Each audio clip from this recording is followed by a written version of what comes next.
Hello and welcome back to Loftside Bantr. On today's show, we continue our weekly conversations with the Massachusetts Pirates. Today we have one of the players coming on, Marquis Waters, a linebacker defensive back.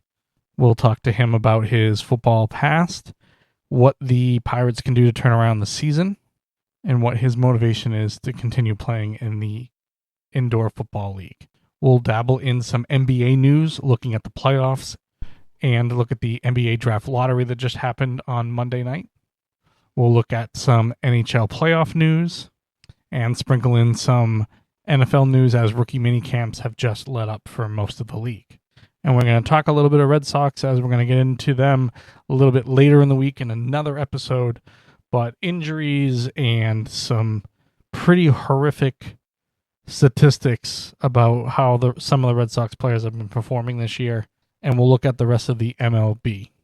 And as most people know, we've said that we'll cover gaming, and we're actually going to do it in this episode. We're going to talk about the delay in Grand Theft Auto 6 and what that means for the game, and kind of what fans are expecting from this game itself. As always, you can check us out at www.loftsidebanter.com. That's Loftside, Bantr.com. And the email address, which is no secret, is loftsidebanter@gmail.com. And now we actually have merchandise. We have some t-shirts, sweatshirts, coffee mugs, desk mats, a whole bunch of different stuff that has Loftside Bantr all over it, stickers, all the different things that you could want. We're putting that up on the website and throughout the social medias on TikTok, Instagram, X.com. It will all be there, so that way you can go take a look and purchase some stuff if you'd like. With all those purchases, obviously, it will go towards some newer equipment and everything else like that. Have a nice new desk up here and everything else. So some positive things for the loft itself. But with that, we'll kick it over to the show. We are on in 7, 6, 5, 4, 3, 2. Hello and welcome back to Loftside Bantr. Very excited today to have Marquis Waters, the defensive back linebacker from the Massachusetts Pirates, joining us from Arizona as the team is still out there for the second game of their 2-game road trip out in Arizona.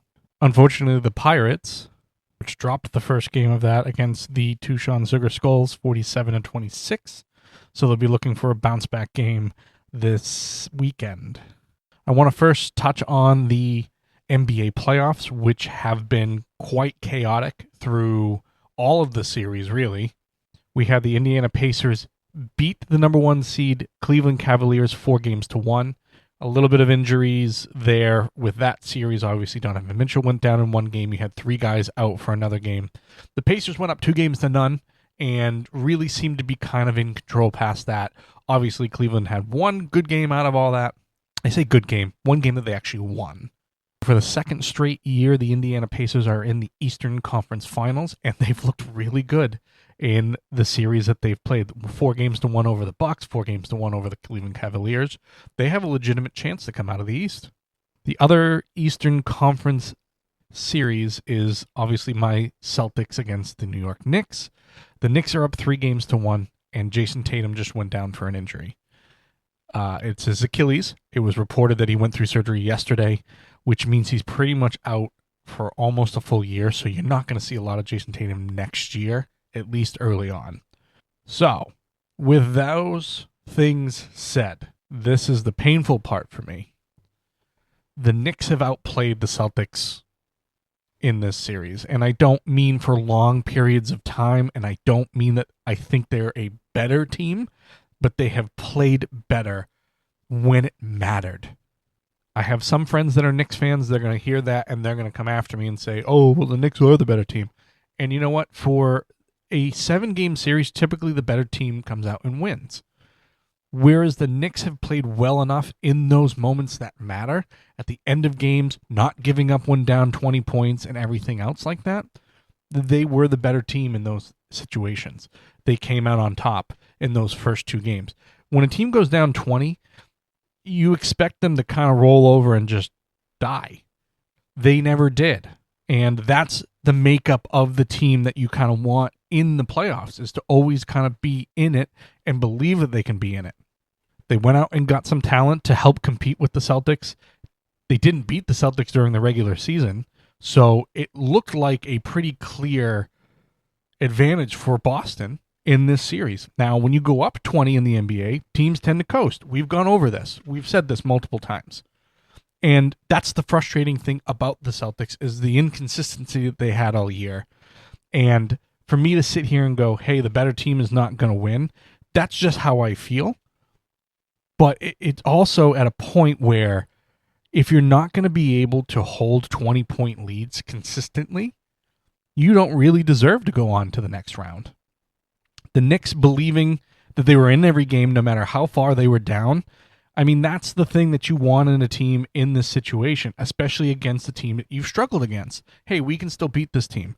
You let the Knicks have that feeling, letting them win 2 games that you were up by 20 points. Game 3, you came out and you destroyed them, as you should have in the first 2 games, and you held on to a lead finally. But they're still in it. In their mind, they're still in those moments. When they go down 10, when they go down 12, when they go down 20, they still believe that they're in the game. And you've given a team that statistically is inferior and has looked inferior for the regular season when you played them, in the evidence that we have from this year. But the Knicks deserve to move on to the next round now. And that's the frustrating part about it. I am going to believe that the Celtics can still win this series because that's what I do as a fan. Jason Tatum out, obviously, is another piece to this that is just, hey, you've lost your best player, arguably your best player, and now you have to go and win 3 games in a row. I'm not saying you can't do it with the talent that you have still left on this roster. It's very unlikely. I'm going to believe that they can do it just because that's who I am. But it's just not, it's not feasible to think that is a real possibility, or at least if it is a possibility, is a very low percentage happening. So we'll see what happens with that. Maybe Jaylen Brown steps up and becomes the guy and understands, hey, I got to be that guy. Kristaps Porzingis, and whatever mystery illness he has to get over it, because this team's going to get blown up at the end of the year. Whether that comes after Game 5 tonight, or if it comes later on because they delay the inevitable, or they win the series, they go to the next round, and maybe, it is what it is. But, no Jason Tatum the rest of the playoffs. You have a roster, you have players that can accomplish these things, but you've lost, and especially with the way it happens with non-contact injury. He ruptures his Achilles. People see this, and even the verbiage that the Celtics players are using. Oh, the most important thing is Jason Tatum and his health, and everything else like that. They're going to be mentally kind of broken from this. So it's up to the leaders on this team, Al Horford and Jaylen Brown and Derek White and all those players, to go, hey, we got to circle the wagons. I love that phrase, by the way. And we got to make this happen. We got to, we got to get over it, basically. You got to be professional. I just don't foresee it happening. Again, I'm going to believe it just because I'm just a hopeless romantic like that with my sports teams. But the Knicks have outplayed the Celtics when it mattered. And that's the difference in this series. The Thunder took a 3-2 lead over the Nuggets last night. The Thunder look really good and have taken every punch that the Nuggets have given them and given it back, and now gone up a game, which is exactly where you want a number 1 seed to be, is to be up in a series going into a closeout game. Now can they put them away? This is where the veteran leadership of the Nuggets is going to come in handy, because they've been in situations like this before that they can overcome. The Thunder just look like they don't care. Even with the lack of experience going deep in a playoff run, it looks like the young guys are ready to take on those challenges. I mean, they call Alex Caruso Unk, and he's 31 years old. That should tell you exactly how young this team is. And a lot of the time they make mental mistakes. The Thunder have made mental mistakes and been able to come back from them. Jokic is the best player on the planet in my opinion. right now in the current state of the NBA and what he's able to accomplish with the people around him and what he's able to do. I just don't think it's enough. And the Thunder, you got to close them out in Game 6. If you go to a Game 7, you're leaving yourself the opportunity that veteran mentality or that veteran leadership of those Nuggets are going to be able to make plays when it matters. So that's the only thing I think keeping the Thunder from really kind of owning the rest of these playoffs. Because I don't see a Warriors team, I don't see a Timberwolves team, I don't see a Pacers team, I don't see a Knicks team or even a Celtics team without Jason Tatum really able to do anything about the Thunder. I think the Celtics bring that extra, hey, we've done it before mentality that the Nuggets have, but they have to come out and, again, with no Jason Tatum, I just don't foresee it happening. All the rest of the teams don't have the makeup or that, I mean, the Warriors do. The Warriors obviously have that makeup, but no Steph Curry right now. And I'll get into that a little bit more in the other series against the Timberwolves, but the Warriors having those players, that's the only team that would scare me against the Thunder, but I just think talent-wise, the Thunder are far and away better right now. Across the board, almost. Like I mentioned, no Steph Curry for the Warriors, and they're down 3-1 to the Minnesota Timberwolves. The Timberwolves had made it to the Western Conference Finals, last year, so they have a little bit of that experience. But, Anthony Edwards a little inconsistent. Their shooting has been a little inconsistent. They've gotten kind of lucky of the Warriors team shorthanded without their best player. The Warriors seem to be just throwing out lineups to see if something works and then maybe they can steal a game. It just hasn't worked out in the games that Steph's been out. So I think the Timberwolves probably closed them out pretty easily over the next few games. Maybe they steal one. Maybe the Warriors steal one. But I think the Timberwolves take this series, and it's going to be the Timberwolves against the Thunder realistically in the Western Conference Finals, in my opinion. And then, if I'm pitching it that way, you have a Indiana-New York battle on the Eastern Conference side, which we remember the Reggie Miller days and the Patrick Ewing days and the battles though those were when Michael Jordan was semi-retired or playing baseball. So another kind of renewed rivalry there between those two franchises. And again, I'm going on the assumption that the Knicks are going to be able to close out the Celtics. That's kind of the wrap-up of the NBA playoffs as of right now. Again, been a little kind of off the wall, and you don't normally see these types of teams kind of moving on and the mistakes that are happening or the higher seeds are being pushed to the brink of things or being eliminated altogether. They have the NBA draft lottery, which seems a little suspicious to me. Now, I'm not one of those people that believes in conspiracy theories with sports. I'm not one of those people that believes that sports organizations or teams know the spread of things and everything else like that. Now, as a gambler, it looks suspicious a lot. But I look at a higher kind of point to all this. I don't believe things are rigged, but the Dallas Mavericks had a 1.8% chance of winning the NBA draft lottery and somehow came out on top.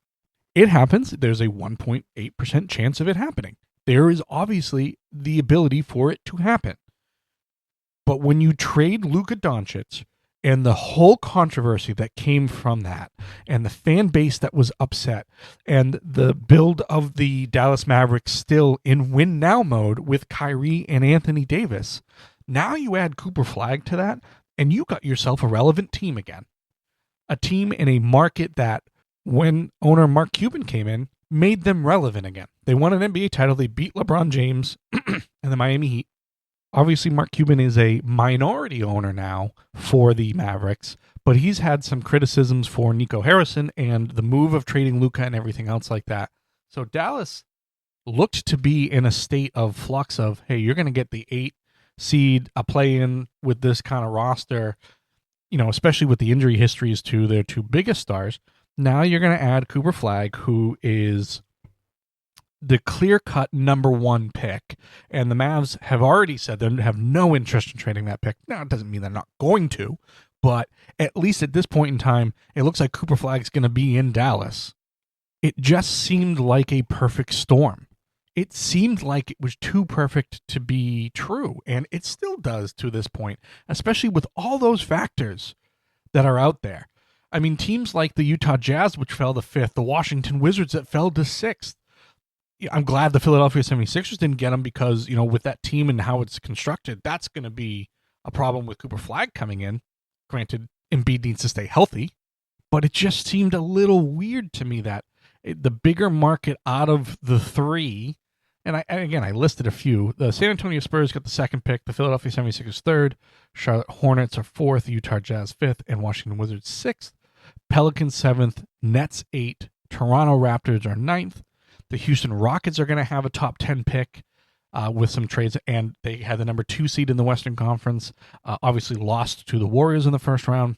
The Portland Trailblazers 11th, Chicago Bulls 12th, and Atlanta Hawks are 13th. So Dallas is the biggest market out of the teams that had the best chance. So again, a little weird kind of thing happened with that. Again, the chance is there, 1.8%. And I think, honestly, for Cooper Flagg, he walks into a situation that he adds to a team that was on at the very end of the playoff, or at least in a play-in game.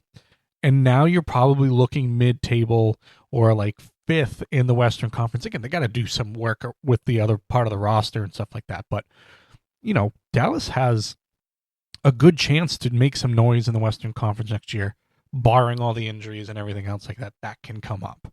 So we're going to head into our weekly interview with the Massachusetts Pirates, part of the IFL, the Indoor Football League. They are actually out in Arizona right now. They had just played the Tucson Sugar Skulls, and now they're going to be playing the Northern Arizona Wranglers on Sunday, May 18th, 5:05 Eastern kickoff. Obviously, as we talked to new head coach Tom Menas last week, there was going to be some flux in the team. They obviously dropped the game against the Tucson Sugar Skulls, as I mentioned before. So this week, we actually get to talk to Marquis Waters, linebacker, defensive back for the team, who has graciously given us some time as he's sitting out in Arizona right now. It's about noontime over there. He's worked in the NFL, the CFL, now he's in the IFL. Today's guest is a straight-up baller on that defensive side for the Massachusetts Pirates. He's a grinder on the field, a student of the game off of it. Whether he's locking down receivers or lighting up the film room, this guy brings intensity to the game. His collegiate career included stops at Duke University and Texas Tech, and hometown of Delray Beach, Florida. Please welcome to the program, Marquis Waters. And as we shift gears today, we're going into our weekly Massachusetts Pirates conversation with Marquis Waters, who's a defensive back linebacker for your Massachusetts Pirates. Marquis, how are you doing today? I'm doing great. How are you doing? I'm doing fantastic. So, you've had a unique kind of college journey to kind of get to the Massachusetts Pirates, playing both at Duke and Texas Tech. How did each step kind of shape you as a player and as a person? As a player, it just created versatility, helping me play a different scheme, different positions. At Duke, I was a free safety, strong safety. Then at Texas Tech, I was a strong safety slash linebacker and nickel back. So it just helped me shape my game and learn different things. It formed me to be versatile for defense. As a person, I just learned different habits, different adjustment, leader in different systems. Gotcha. What kept you motivated through kind of having to transfer a few times and some injuries and stuff like that? How did you keep motivated through all that? Really my teammates and the culture around me, just people stand up, keeping me in their prayers and just helping me get to the point that I was at. So like them support basically is what got me to come out of adversity with. What's been the biggest kind of adjustment jumping from a Power 5 college football to the Indoor Football League? Biggest adjustment is the quickness in the game and the field and the amount of players, different guys, different schemes, high motions, and it's just a different game totally from Power 5 outdoor when it comes down to systems, schemes, things of that nature. What's it like kind of playing up here in Massachusetts? Obviously, Texas Tech and Duke are kind of more towards the south. How's Massachusetts been treating you? It's been great, man. Great culture, great system. It's a different game for sure compared to the other leagues I was in, but it's just great opportunity. So now, I know you tried out for the New York Jets after the 2023 draft. What is that process like after you kind of go through the draft and other teams are kind of calling you? How does that kind of work? Like a lot of teams, so I was a high priority, so a lot of teams reached out during the draft towards the last seventh round. Some reached out to like after the draft and just seeing like if I was available, seeing what position. Some teams was proposing different positions, different body weights, different skill sets. So it was asking me of different things. So that process was a little different for me.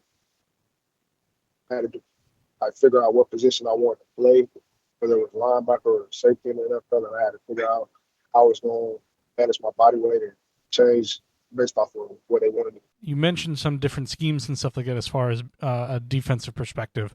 What is the biggest kind of difference going from a regular kind of football 11 on 11? What's the bigger things that you have to handle in the indoor football league?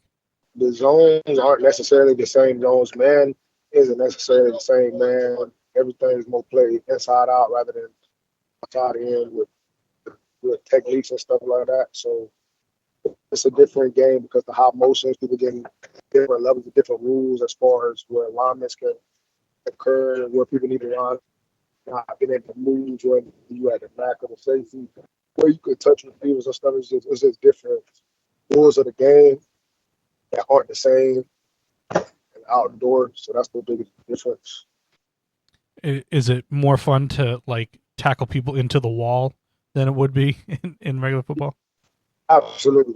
Absolutely. Way more fun because you can be more physical in a short amount of space. Gotcha. Now, you guys are out there in Arizona. Obviously, the first game of the trip didn't go your way, but new coaching staff came in. You'd seen them for only a couple of days. So how has the transition gone now that you're heading towards the second game? We're learning what he likes and he's learning about us. So it's definitely was a different type of transition, but we feel like it worked in our favor because we learning more about him. And like I said, he's learning more about us. So we're just learning how to work off one another and see what was best to help the team. He came with a lot of energy, does a great job of keeping everybody afloat and helping build a culture with the team. So it's definitely been different because it was so quick in the season, but I think it's going all in the right direction. I think he can help us a lot.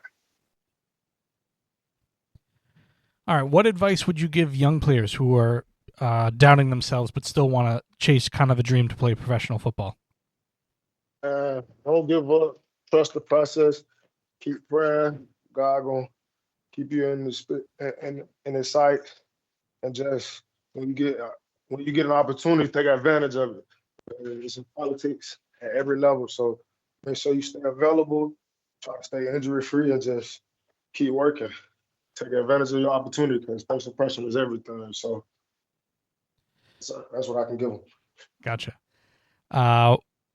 Outside of football, what's something you're passionate about that people may not know? Training people. Do it a lot in Florida, real big business. Just training athletes from all levels, pros, college, high school, and pretty much training, working out people and training them, getting them prepared for the next level. What's one moment in your football career that you'll never forget, good or bad, and how did that shape you for today? I said my last college game in college at Texas Tech versus Ole Miss, big time win against a top program with a lot of NFL talent.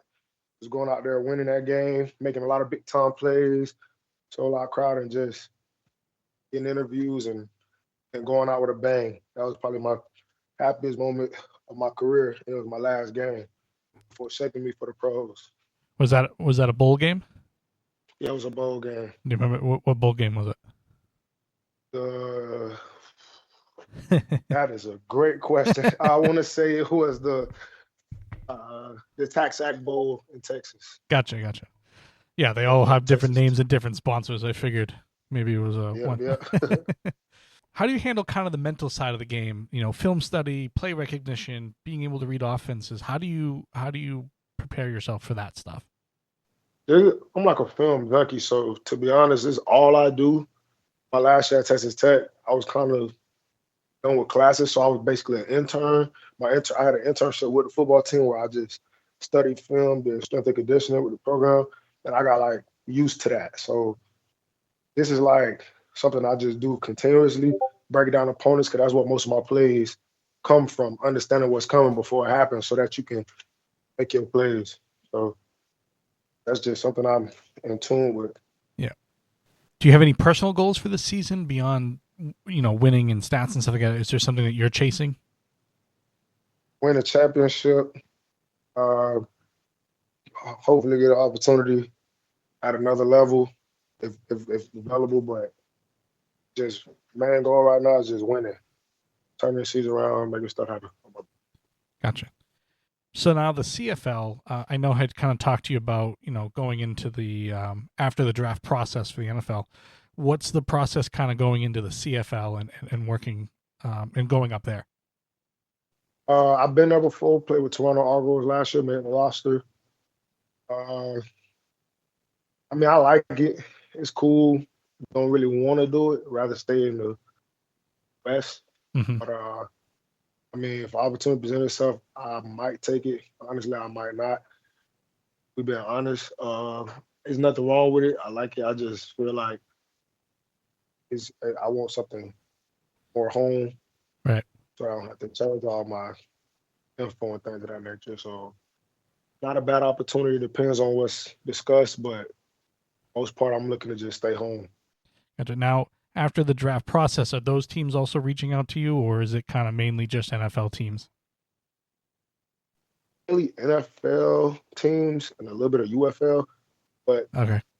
ever since Toronto, I haven't really had any other talks with any other teams. I had a couple of players from other teams discuss about getting me out there, but I haven't really had anybody reach out as much as other leagues besides NFL with my agent. But I mean, I guess we just gonna have to see what's next and just keep my head down and keep working. What do you think the biggest misconception people have about playing in the IFL is? I think it's mostly pay and not getting exposure. But the thing is, if you got film, they'll come get you. If you putting up film if you putting up the right film, the right reads, and showing parts of next level talent in the pros, they'll come get you. So if you're making some unbelievable plays, they'll have discussions and come get you. Sal is a good example of that. Seeing a little bit of him at the games and being able to pull the trigger and go give him an opportunity to the next level. So they'll come get you at any level as long as you're doing what you have to do. You just got to understand that when you get your opportunity, you can't let up. You got to do all the small things right and just keep working. Because if you don't, politics will take a play and you'll be finding your way back to the bottom. So you got to just take advantage of the opportunities when you get them. Now, last question I have for you. You guys are playing Northern Arizona this weekend on Sunday. What do you guys have to do to come out with the win? Play complementary football, play off one another, be great in all three phases of the game, not just one or two. Just play off each other. If we got momentum, keep it rolling. Create momentum if we had dead spots, and just play ball. Trust one another, trust the culture, and keep it pushing. We're underneath a new head coach, so we just got to buy into the process and do what we got to do to win these games and change the season around. Because we're more than capable. We have the best team for sure. We have the best athletes. We have the best players. We just have to go out there and showcase what we got and play with one another so that we can make this season go the direction we want it to go. Perfect. Now, again, I wish you guys all the luck on Sunday, and I know you guys come back and have a bye week. I should be up there and hopefully be able to do some face-to-face with you guys. So, again, I appreciate your time, both on the bus and at the hotel, and wish you guys the best of luck Sunday. Thank you for having us. All right, have a good one. Thanks, same to you. We want to thank Marquis Waters and the Massachusetts Pirates for joining us today. They were traveling on bus from Tucson to their new hotel in Northern Arizona to play the Wranglers this week, and we had some connection issues and stuff like that. But I thank him very much for reconnecting with us when he got back to the hotel. We didn't want to take up too much time so he could get settled, so we thank him for the time he did give us, and of course every week with the Massachusetts Pirates. As mentioned before, the game is at 5:05 p.m. Eastern Time on May 18th on Sunday. After that, the Pirates come back on a bye week, and then on May 29th, a Thursday night at 7:05, they play the Jacksonville Sharks in Lowell, and that game will be Heroes Night. So free tickets to all veterans, first responders, and active military. Again, that's the May 29th game here at home against the Jacksonville Sharks. If you go to www.masspiratesfootball.com, it'll give you all the details right on the home page. As we talked to head coach Tom Menas last week before his first game, this is his second game in charge of this Massachusetts Pirates squad. Some other news coming out for this show is we're going to be recording one hopefully later this week with Gabby Maljanin. I hope I said that right. We're going to see if we said that right when I have her on. She is the host of Locked On Red Sox and Boston Balling podcast. She's going to come on with us for an episode to talk about the Red Sox, who have just fallen under 500 again. What are we at? We're at 45 games into the season. Just really a lot of inconsistencies. And again, we'll go into that with her and kind of ask the questions of where do we expect this team to be? Is this the team, or is there going to be some sort of turnaround or consistency to this Red Sox team? So the hope is to get 2 episodes out this week, probably one on Saturday, one on Sunday. And then a little peek behind the curtain, the Celtics did win Game 5. As we mentioned earlier in the episode, we kind of recorded it just before Game 5. Now we've seen them come and win a game by about 15 points over the Knicks for Game 5. Now they're back in New York tonight for Game 6. So as this comes out, Game 6 should have happened. Just something about time, man. It never stands still for anybody, especially sports time and everything else like that. It just keeps moving forward. So I'm doing my best to get everything out just before that. But again, you're going to hear at the beginning of this episode that they were hopefully going to win Game 5. And now we know in reality, in the future, they did win Game 5. Looking at some of the NHL playoffs, the Edmonton Oilers defeated the Vegas Golden Knights 4-1, so they're in the Western Conference Finals. They're awaiting the winner of the Winnipeg Jets and Dallas Stars. The Stars have a 3-2 lead. The Jets just won a game yesterday to bring it to 3-2, so they're still in it. On the other side, on the Eastern Conference, the Maple Leafs and the Panthers are still playing. The Panthers are up 3-2. They dominated the Maple Leafs in the last game 6-1. So they're in the driver's seat of that series. We'll see if the Toronto Maple Leafs can come back. And then the magical season for Alexander Ovechkin and the Capitals, who were much better than what a lot of people thought. And then obviously Ovi breaking the record for the most goals in NHL history, but they fell 4-1 to the Carolina Hurricanes. And the Carolina Hurricanes are just, they play a style that's just not fun to watch, but they throw a lot of pucks on net, and they just seem to score more often than not. So for a team like the Capitals that always have seemed to have a average goaltender, they just didn't seem to keep the pucks out of the net enough to keep up with it. And then they just had trouble scoring. They didn't score in the first period in a lot of these games. So you're falling behind early, you're having to come back, and the back end of your team isn't as talented as the front end of the team. But Tom Wilson played his ass off in that series. A guy that's a pest to a lot of people. I think at one point he took somebody's mouth guard out, which is a boss move to begin with. And then, he just seemed to play outside of himself. So he was the only one that really kind of kept him in any of these games.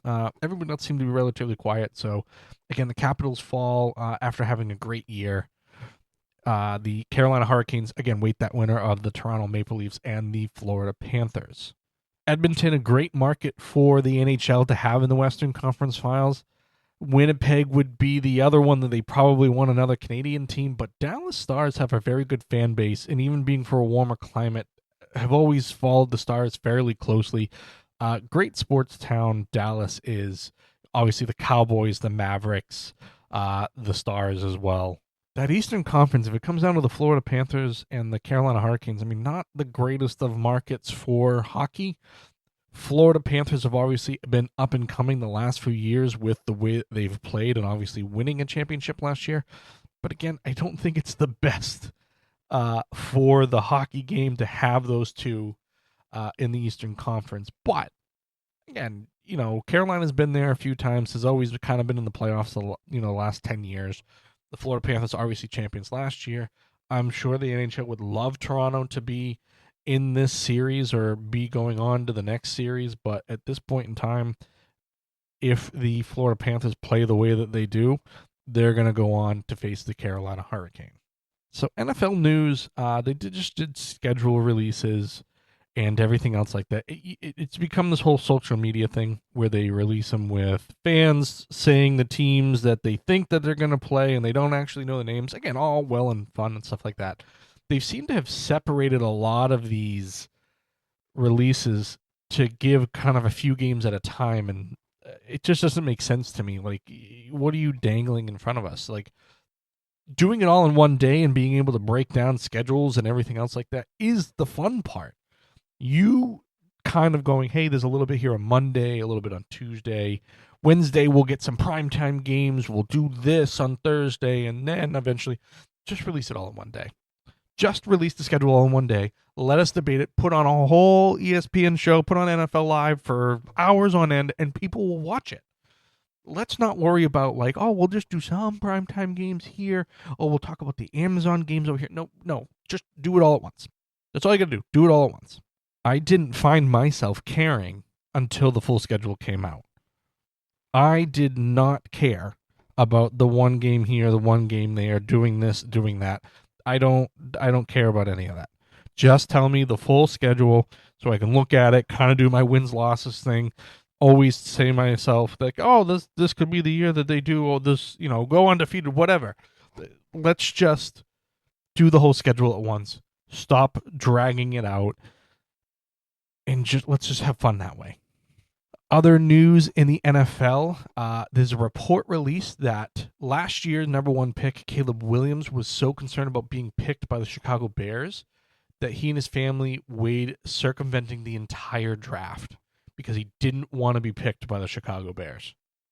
Seth Wickersham, who has authored a book called American Kings, a biography of the quarterback, in the months before the 2004 draft, talked to Caleb Williams and Caleb Williams' father, Carl, and Carl seems to think that Chicago is a place where quarterbacks go to die, which they've never had a 4,000-yard passer. They have a Pope now before a 4,000-yard passer, which all the memes that come out for all the different sports teams and everything else like that and say, oh, well, we got a Pope now from Chicago is pretty funny to me.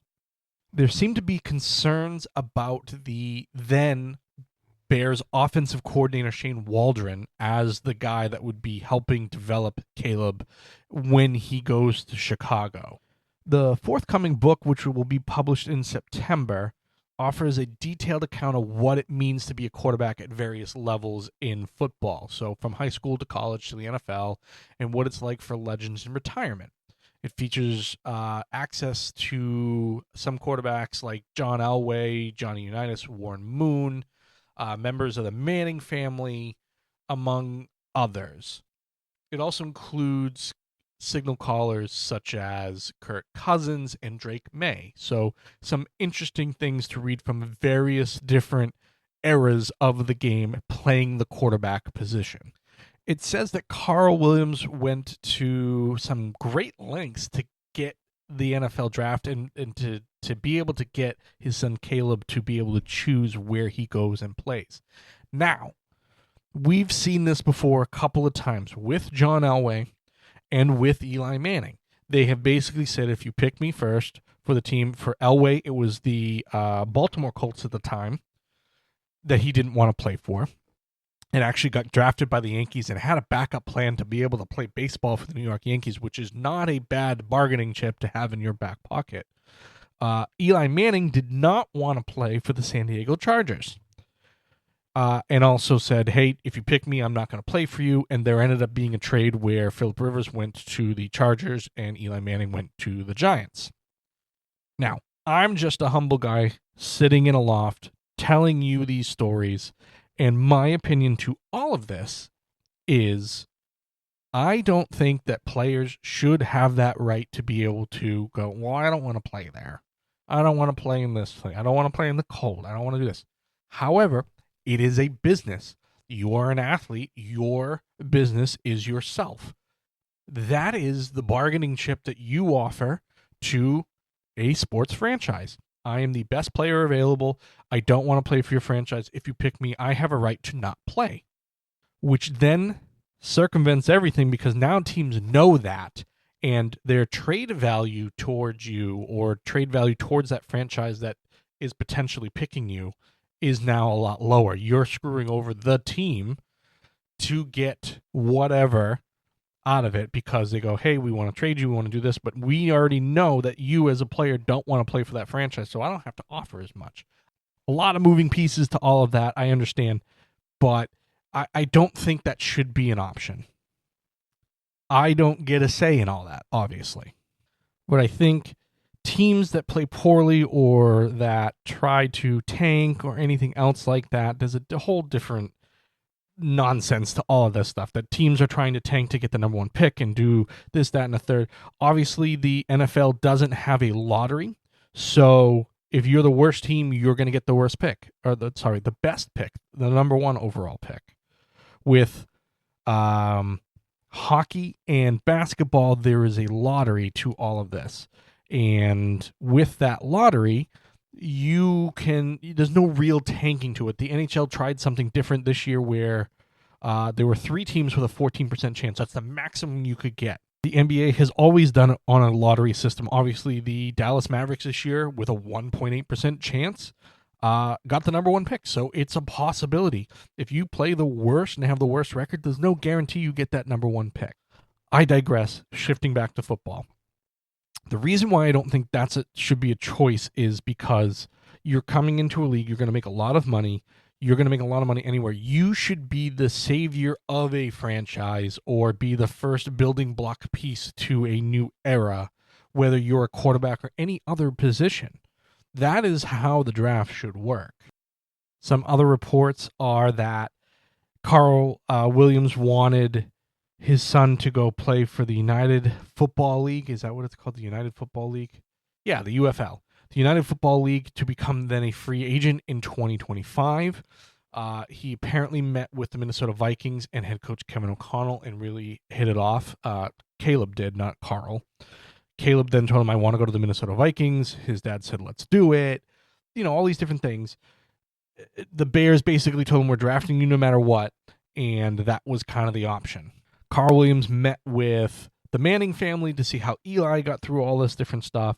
He eventually had one option left, which was to publicly attack the Bears in the city of Chicago in hopes that to force himself kind of out.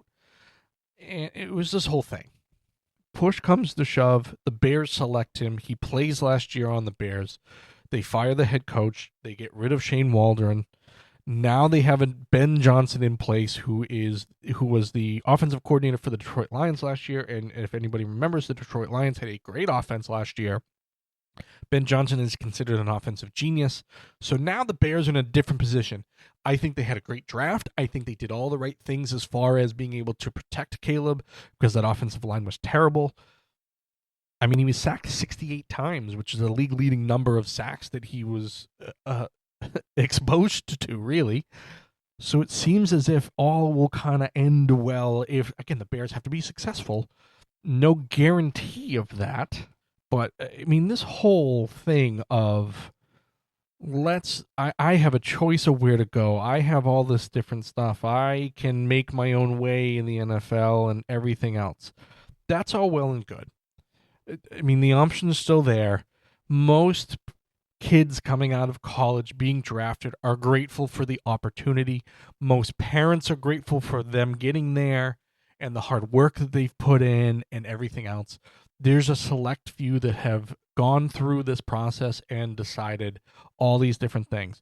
It was most famous in 1983 with John Elway because Marvin Demoff, who was the agent for John Elway and Dan Marino for the 1983 draft, Marvin Demoff basically said, and there's a great documentary, an ESPN 30 for 30 documentary called Elway to Marino, about this draft and the quarterbacks that went and the process of Elway, what he went through, is saying, I don't want to play for the Baltimore Colts, everything like that. Marvin Demoff kept all the notes from that. And he says in the documentary that he kept all the notes just in case he didn't talk to the Elways at some point in time. Jack Elway, who was the head coach of San Jose State, really didn't want Elway to play for Baltimore. Yada, yada, yada. Anyway, he basically said, I'm a lawyer. I didn't get drafted into a law firm. I didn't get picked and have to go to Des Moines. I got to pick where I go. Why can't we do it this way with John? There was a whole thing with that and everything else. I mean, it's one of those it's a crazy concept to think about when you're used to the draft just kind of happening that way. And hey, we got drafted by the Carolina Panthers and we're going to go there. We're going to do this. We got drafted by the Miami Dolphins. We got, it brings a definite thought process that you really didn't consider prior to. And with this book, it's going to be interesting to read. I'm going to pick a copy up in September and really think about what is, what goes through the minds of people with this stuff. Is it mainly family members? Is it mainly anything else? In all the cases, it seems to have been the father. So Jack Elway, Archie Manning, and now Carl Williams, that just seems to be the one that's driving this agenda, if you will. I mean, it goes on to say that Carl Williams said, I don't want my son playing for the Bears, to several agents in 2024. Again, it seems like everything's going to kind of work out in the end. But should be an interesting read when it comes out. I guess kind of the question that branches out from this is it going to create any animosity between Caleb Williams and the Bears now that this report comes out? The Bears declined comment. I'm sure Caleb and Carl Williams are going to decline comment. Obviously, new head coaching and new coaching staffs and everything else like that. So I think they're probably going to be able to sweep this under the rug and not have to worry about it.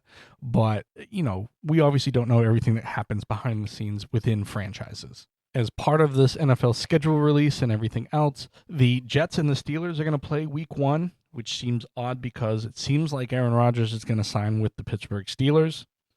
So that's an interesting kind of caveat to week 1, right? It's a bit of a news story, which I'm sure that the NFL loves that people are talking about.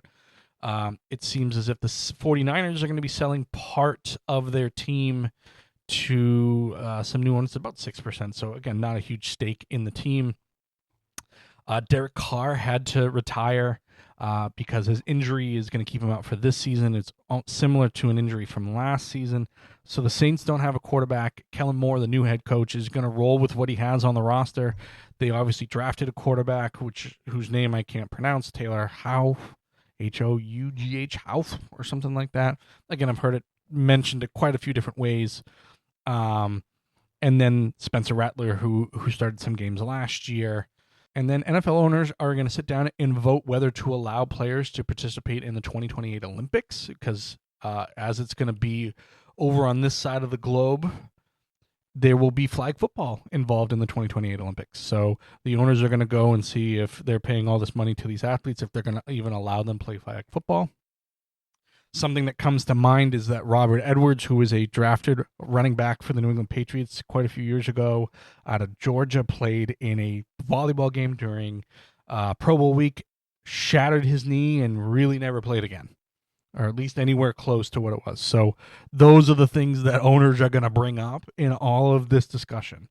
The resolution establishes rules and has a basic structure for how the NFL hopes to see the process work, subject to negotiation with the NFL Players Association and Olympic-related entities.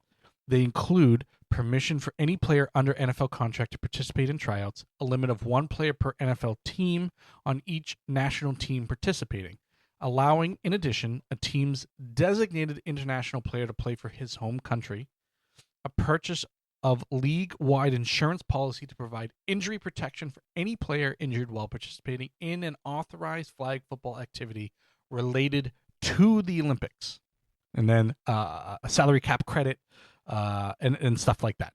So a lot of different back and forths that are going to go into this discussion, but I think it would be kind of cool to see some NFL players. I'm sure some NFL players want to be Olympians or considered Olympians. So there's a whole bunch of different things that can come out of this. If the owners, I'm sure, are going to really strongly against it unless they get insurances that, hey, I'm not going to waste my money. The insurance policy is going to pay their salary should they never be able to play for me again. So, one of the other topics that we based this show off of to start was gaming. We've talked some movies, we've done Disney top fives, we've done sports movies, we've done stuff like that. So we've covered a little bit of that. Now, the gaming aspect has been a little bit more difficult. We've kind of separated it into the streaming side. And for most people who don't know, I'm Disillusioned Gamer 1 on Twitch. I've put it a lot on pause for right now just because I've been working on this podcast so much. I digress for the shameless plug of my Twitch account. From there, one of the things we wanted to talk about was the fact that GTA 6, Grand Theft Auto 6, has been delayed by a full year. Rockstar is very good at this, crushing people's souls when it comes to the new games that come out. Everybody loves the Grand Theft Auto series. Parents, not so much. The Grand Theft Auto series, the Red Dead Redemption series, also a great game. Something that I'm hopefully going to stream at some point in time. Considering I really have never completed a Rockstar game to 100%. So all the side missions and everything else, story modes, I've been able to complete and everything else. I've put in a lot of hours of GTA 5. I'm surprised of how relevant the game still is, but have put in hundreds of hours online with friends, just screwing around and everything else like that. But the new release date is May 26, 2026. 5/26/26. Seems pretty cool, right? My question to everybody listening is, May is in a hotbed of times for games to come out. You may do the games like, in July, you're going to have NCAA Football 26, which I love. I'm glad it came back last year. I think this game is going to probably delay again to the fall, which is when most gamers or most game companies want the game to come out just before that holiday season, if not the holiday season. I've also seen reports that a lot of people seem to think that the game is still going to release this year. They're just trying to do this whole marketing because they just came out with a trailer too.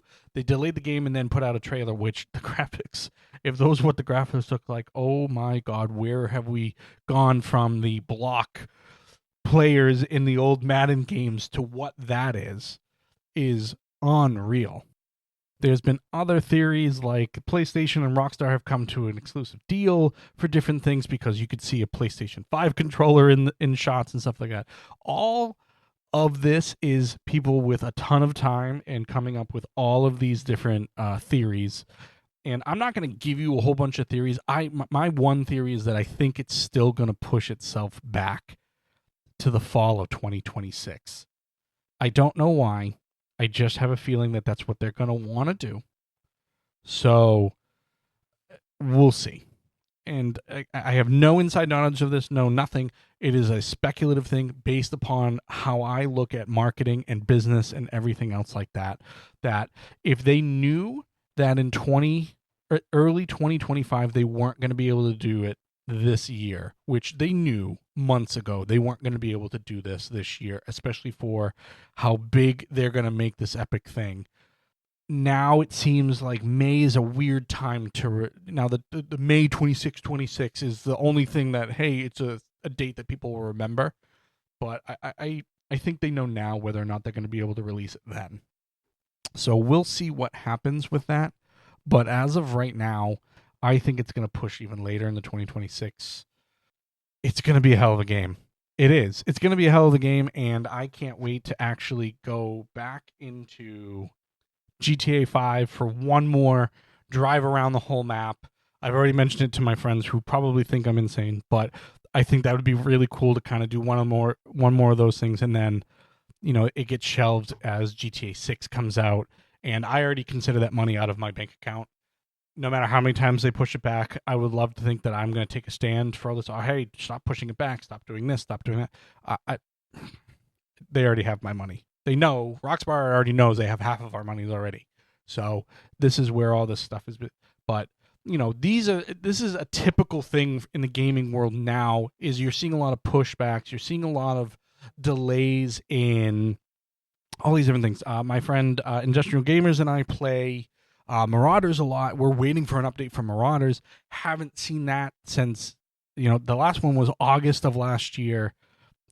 I love the game. I want to see an update, but as these development companies and designers and everything else push the boundaries of more and more things, and people start to work on new projects, things get left by the wayside. And gamers never want to see those things do that, but it is typical in this industry. It is always, especially with the attention span that we have in this country, which is fucking nanoseconds. You have somebody's attention for a small span, and then they're looking for the next thing. People get bored quickly. I'm a little bit older, so I can still keep up with some of the older games and everything else. Some of the newer ones, I'm dreading the day where I can't keep up with a game. I'm a competitive psychopath. I love to play them, and at this point in time, it's just I can still hold my own for some of them. Even looking at Fortnite and everything else, I can kind of hold my own here or there. I've seen with this season, as they're doing a whole Star Wars season, where all of the really good competitive players come back into the game because they want all the skins, they want all these different things from, the nerd kind of area, if you will, the Star Wars, the everything else. It's tough sometimes, but the GTA games, as much as they've had controversy throughout their lifespan, it's a good story. It's a fun game that you can play by yourself. You then put yourself in an online mode, and again, you're still going to run into people that are just screwing with you just for that. But it is, they already have my money. I hate to admit it already now, but yes, they do. See? I told you we'd cover gaming at some point in time. I hope to have some streamers on to be able to talk about their streams and what they want to do within those. I'm reaching out for stuff like that. I'm reaching out to be able to get media credentials for different sports teams in the area, some that are going to be coming into the country, hint, hint, for some preseason stuff. I'm looking to do stuff like that. So the content is still here, and I'm trying to expand, and I'm trying to do all that stuff. So again, I thank everybody for the support each and every day. The one thing I don't get a lot of is a lot of feedback from outside people who listen here or there. Send me an email. Again, loftsidebanter@gmail.com. That's BANTR, loftsidebanter@gmail.com. You can go to www.loftsidebanter.com and leave a message on there. Again, I want to hear some feedback. I want to talk to some people. I want to get some more fans of other markets in here as well. I don't want to just bore you with Massachusetts, Boston, New England, all that different stuff. I know there are listeners outside in the rest of the country. With the software and stuff that I use, I can see where episodes are being listened to. So again, I know there's some people outside of the New England area that are listening. I know there are international listeners, which is fantastic. So everybody come on in. Leave a comment, like, subscribe, all those different things. Spotify, Apple Podcasts, YouTube, iHeartRadio. We're getting some more new, episode logos. They're going to be coming up, so it's not just the same Loftside Bantr logo. We do have merchandise that you can go to the website, loftsidebanter.com, and purchase. Again, there are T-shirts, sweatshirts, coffee mugs, desk mats, stickers, magnets, all the stuff, and all this money that I make from this is going to go into better software. It's going to go to paying monthly fees to get this out there more. So whereas we've done really well so far in the first 2 months of this, 18, 19, 20 episodes, whatever it may be, I want to be able to get a studio that I can make in to have people in to do interviews. We're still looking to do video and everything else like that. So that's where all that money is going to go to. Anything that comes out of all that merchandise and stuff like that is going to get plugged right back into the show. So thank you, everybody, again. No matter where you are, if it's a good morning, a good evening, a good night, we'll see you on the next episode. Have a good one.